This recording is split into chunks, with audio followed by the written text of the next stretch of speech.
Енеңіздің көңілі артық па, балаңыздың денсаулығы маңызды ма? Перзентіңіздің 10-20 жылғы емес, 50-60 жылдан кейінгі денсаулығын ойлаңыз. Сәбиді қашан, қалай отырғызу жайлы айтпақпын. Алғаш босанғанда отбасымның мүшелері мені балаға жолатпадың деп ренжіді. Былай көтеріңіз, жоқ былай деп айта беріп сүйкімсіз болған соң қызым құйрығын басқанша ешкімнің қолына бере алмадым. Дұрыс көтермесе беліне зақым келеді. Мен сияқты протрузияның әсерінен аяғы күнде сыздап ауырып, еден жуды бітті, мант істесе болды, белі қозғалып қалғанын қаламадым. Бел омыртқаларына зақым келмес үшін баланы өздігінен отыра алғанға дейін отырғызбаңыз. Барлық бала 6 айында бірдей отырмайды.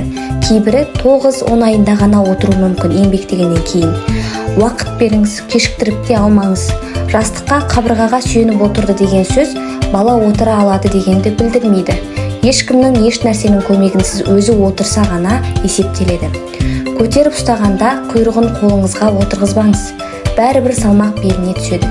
Белін өзіңізге қысып ұстасаңыз болады. Болмаса 45 градуста ұстаңыз, жатқызыңыз. 6 айда тамақ ішуге жеткенде 15 минутқа дейін отырғызуға болады дейді мамандар. Кей енелер достар қалай ұстауды сен үйретесің бе деп баяғыға салып жатады. Ондай жағдайда тіл табысып кетулеріңізге тілектеспін. Түсінетін адамдар да жоқ емес.